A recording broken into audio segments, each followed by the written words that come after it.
Hey folks, Edit from Brain Pulp TV. It is January 13th, 2018. It is the pre-release weekend for Rivals of Ixalan, the newest expansion from Magic Gathering. That can mean only one thing.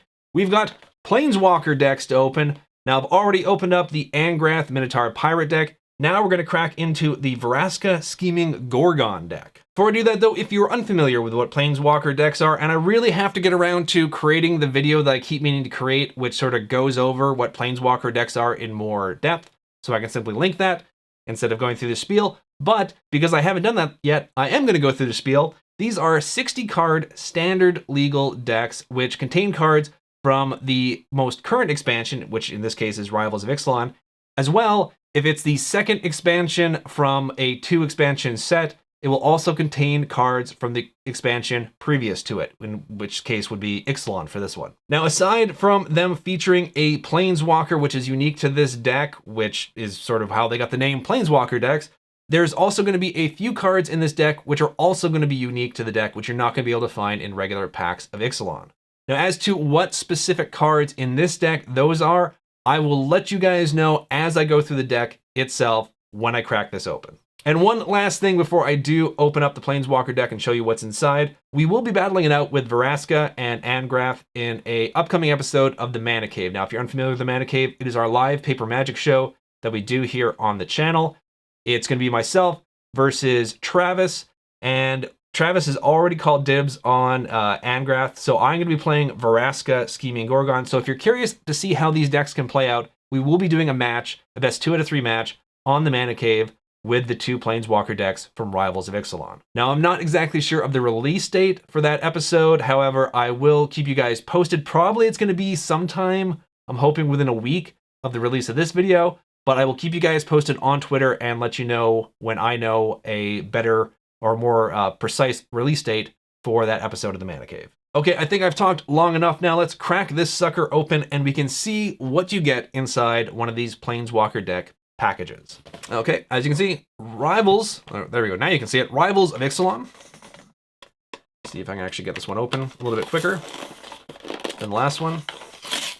Apparently not, because I'm all thumbs. There we go, okay. And we got the packaging. I'm going to take this off, and the first thing I'm going to do is free the Planeswalker from their confinement, and hopefully do that without bending the hell out of the card. Now I'm going to read her off completely and talk a bit more about her in a bit, but before we get into that, let's see what else is inside one of these Planeswalker deck packs. Let's get rid of this packaging here. So we have the deck box, which I actually like the deck box. One, because it's got the beautiful artwork on it. It's also got the Planeswalker's name on the side, but it's designed to fit sleeved cards, which is a vast improvement over some of the boxes that they've produced for stuff like this in the past. All the Planeswalker decks have had boxes, deck boxes that come with it that have held sleeved cards, but the dual decks, which I think they're doing away with now, some of them did not, and that was kind of a pain in the butt because a deck box that doesn't hold sleeved cards is fairly useless for the most part.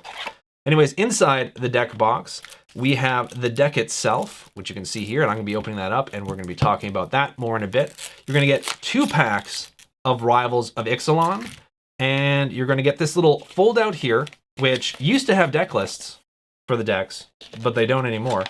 It does, however, have information on the Planeswalker that you'll find inside, in this case, Vraska. But yeah, I'm kind of a little bit annoyed that they don't have a deck list. I mean, obviously you can find that online, but I like having sort of a paper copy of it that I can slide in with the deck, because if you ever need to dismantle it or borrow a card from it, it's good to have a reference sort of on hand that you don't have to bother looking up online to find out how you can, or what cards are missing, and how you can reconstruct the deck. But sadly, that's not the case anymore, so I will set that aside. And then finally, you get a quick reference card, which for most players who've been playing for a while is not super important, though I actually have relied on this in the Mana Cave a couple times to answer a couple questions when Travis and I just could not for the life of us figure out the ordering of certain things.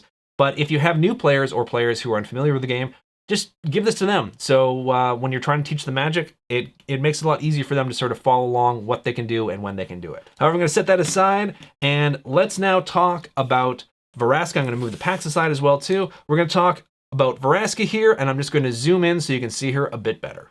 So here she is, the snake-headed badass that is Vraska Scheming Gorgon. For 4 and 2 black, you get a 5 loyalty legendary Planeswalker, because now all Planeswalkers are legendary. Her +2 is creatures you control get +1/+0 until the end of turn. Her -3 is destroy target creature, and her -10 is until the end of turn, creatures you control gain Death Touch, and whenever this creature deals damage to an opponent, that player loses the game. Now, she's not the worst Planeswalker from Planeswalker decks that I've seen. I'm not crazy about her +2. At least they made it a +2 though, and not just a +1. Her -3 is great. Any Planeswalker that can hit the board and immediately destroy a creature, I think is decent. Now, she's overcosted, as all the Planeswalkers from these Planeswalker decks are, but her -10 as well too, like with all the other Planeswalkers from these Planeswalker decks, doesn't create an emblem, but it does create a what would most likely be an endgame type scenario. So everyone gets Death Touch, and if one of them deals damage, your opponent loses the game. So I do like that effect. I mean, it costs 10, but still, it is what it is. Ultimates rarely get to go off in normal games, never mind when it comes to the Planeswalker decks. But her saving grace is her -3, which she's able to use immediately when she hits the board. And also, if you get to do a +2 right off the bat, then you have 2 rounds, which you can then use her -3 afterwards. So, not the worst Planeswalker. I still think Angrath is stronger, so I'm going to have my work cut out for me when I face off against Travis in the Mana Cave, when we fight Vraska versus Angrath, but still, I think she could have a good showing.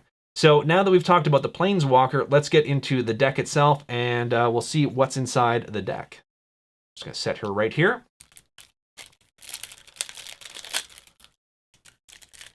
Take off the wrapping, see if this opens up a bit easier for me. There we go.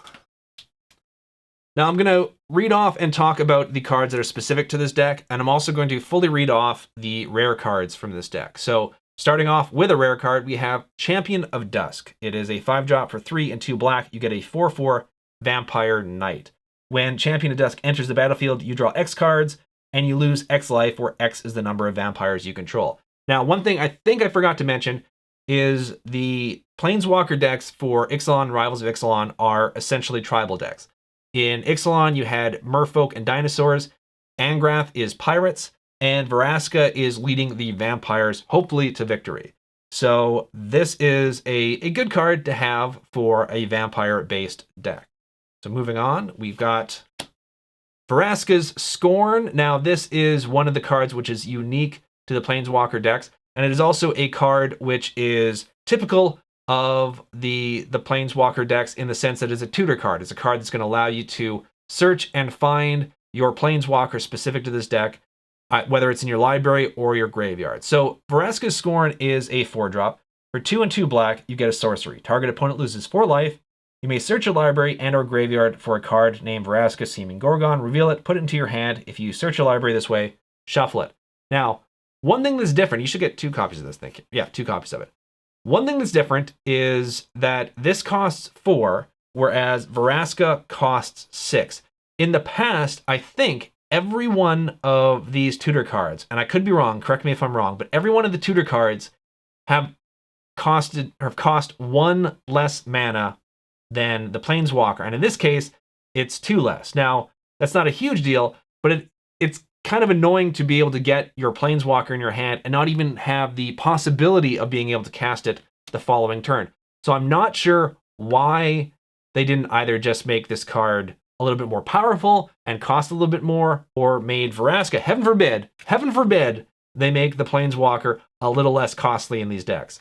But that kind of surprised me. Also, when you take into account, if you're unfamiliar, Angrath's tutor card from the other Planeswalker deck does 3 damage to your opponent, destroys a creature, and then searches for the Planeswalker, and it only costs 1 more mana than this. So this card, I think, is priced too high and underpowered. That's just my own personal opinion. If you guys don't feel that way, please let me know. But yeah, I'm not crazy. This is not my favorite tutor card of all the tutor cards that come with these Planeswalker decks. Moving on, we have another rare in Paladin of Anointment. It is Paladin of Atonement. Don't put comments in. I've corrected myself. Paladin of Atonement. For 1 and 1 wipe, it is a 1/1 Vampire Knight. At the beginning of each upkeep, if you lost life last turn, put a +1/+1 counter on Paladin of Atonement. When Paladin of Atonement dies, you gain life equal to its toughness. So it's not a horrible card. It's should be decent in the Vampire deck, but we will see. Then we have Bishop of the Bloodstained, which is an uncommon. Now, they did this to me last time, right? I'm going to say there's only one copy of it. I think there's more than one copy of it because I don't think these are in order. They used to put these decks in order of the cards, so I could just simply go, okay, there's 3 of this one, but there's probably going to be 2 of this one. Deathless Ancient, which is another uncommon. Dusk Legion Zealot. Queen's Bay Soldier. Sky March Bloodletter. There we go. Yeah, see, these are not in order. So Queen's Bay Soldier, so there's going to be 2 copies of it. Sky March Bloodletter, there's another copy of that. Vampire Champion. Now, this is one of the cards which is specific to this deck. Most of the time, they have like a rather vanilla creature that is only in the Planeswalker deck that you're not going to find in the regular packs of whatever the expansion is. In this case, Vampire Champion is a 4-drop, 3 and 1 black, gets you a 3/3 creature with Death Touch. So there's going to be 4 copies of that playset, a full playset of that. Then we have Vicious Conquistador. And then we have Vraska's Conquistador, which is one of the cards, once again, which is specific to this deck, so I'm going to read it off completely. For 1 and 1 black, you have a 2/1 Vampire Soldier, and whenever Vraska's Conquistador attacks or blocks, if you controlled a Vraska Planeswalker, target opponent loses 2 life and you gain 2 life. This, also very typical of Planeswalker decks. There's going to be a creature or an enchantment or something in this deck, which becomes slightly more powerful if you have a Planeswalker, which is the same Planeswalker found in this deck. Now, unlike with the tutor card, this is not specific to the Planeswalker that comes with this deck. In this case, it'd be any Vraska Planeswalker. That's not really going to come into play very often, but it also means that this card could be used in a deck with any Vraska Planeswalker, and it was going to have this effect. So you've got 3 copies of that here. Then you have Exultant Sky Marcher. Famished Paladin, which I like.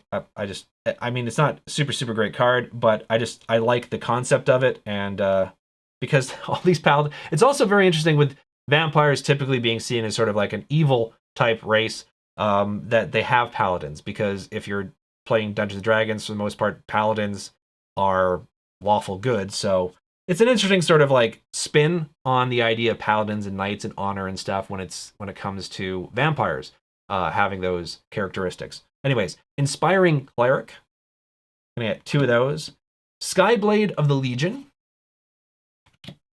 Then we have Legion Lieutenant. Gilded Sentinel, which is also in the Pirate deck.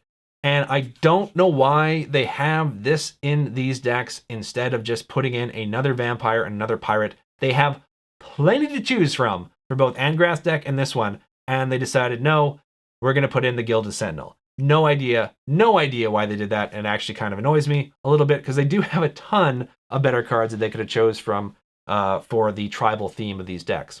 Anyways, moving on, we have Forsaken Sanctuary, which is a dual land. Now, these dual lands are not specific to this deck in the sense that they've only been printed for this deck, like some of the other cards for this deck, but these cards are not going to be found in regular packs of Rivals of Ixalan. So this playset is specific to the Planeswalker deck in the sense that you're not going to be able to find these in regular packs in stores. So there you go. And then we're going to have a bunch of swamps and a bunch of plains. That would have surprised me if it wasn't plains.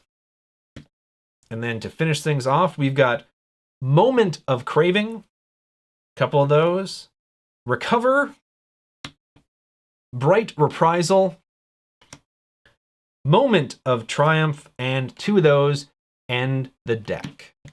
Now, one thing is, I was actually kind of surprised, especially at the beginning. I thought they were going to be out of order, but I was surprised how many 1-ofs in the uncommon slots they had here. I would have thought that there was going to be, I mean, some of these are costly, so I'm actually kind of glad that they made like these ones specifically 1-ofs, because you don't need a whole lot of 6-drops in a deck like this, or a whole lot of 5-drops.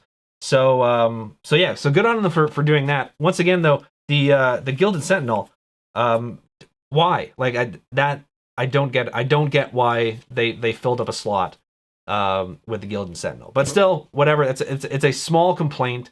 We're gonna see how these decks play out in an upcoming episode of the Mana Cave. So I will make more judgments then. But in the meantime, though, we still have 2 packs of Rivals of Ixalan to open up. So I'm gonna set the deck aside for now, and we're gonna crack into these packs and see what we get.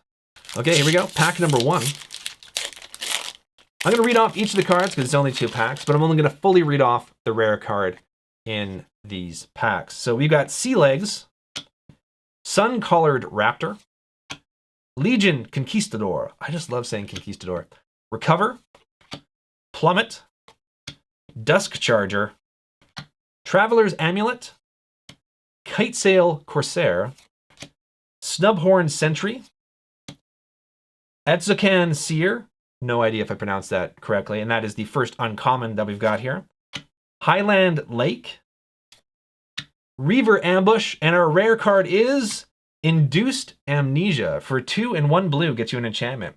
When Induced Amnesia enters the battlefield, target player exiles all cards from his or her hand face down, then draws that many cards. When Induced Amnesia is put into a graveyard from the battlefield, return exiled cards to their owner's hand.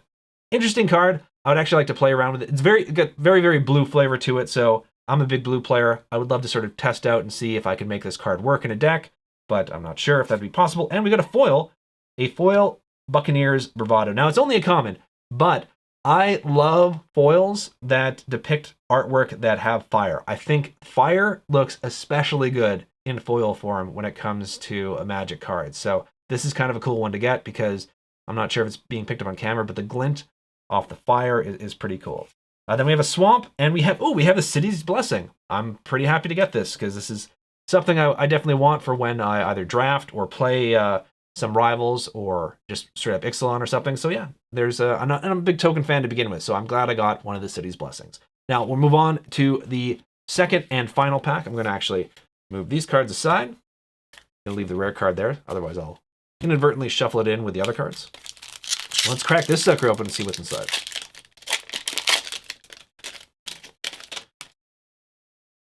Okay, set you over there so I'm not piling these on. We've got Moment of Triumph, Negate.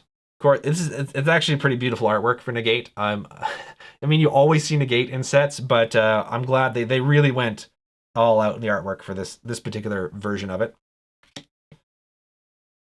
Orzka Raptor? Orzka Raptor. Sure, we'll say I pronounced that somewhat correctly. Recover, Plummet again, Dusk Charger. Wow, these are very similar to the other pack. Sworn Guardian, Impale, some straight up removal. Evolving Wilds. I like the artwork on this Evolving Wilds, but nothing, in my opinion, has beat the artwork from I believe it's Dragons of Tarkir. That artwork for Evolving Wilds was phenomenal. This is great. Don't get me wrong, this is great, but nothing has topped that one particular bit of artwork for Evolving Wilds. Then we have a non-foil version of Buccaneers Bravado. Our first uncommon is Flood of Recollection, Fleetstorm Swashbuckler, Needletooth Raptor, and our rare card is Sphinxes Decree. This is the second time I've opened up this card in 4 packs. That sort of may spoil something if you haven't seen the Angrath opening, but Sphinxes Decree is a 2-drop, 1 and 1 white, gets you a sorcery. Each opponent can't cast instant or sorcery spells during that player's next turn.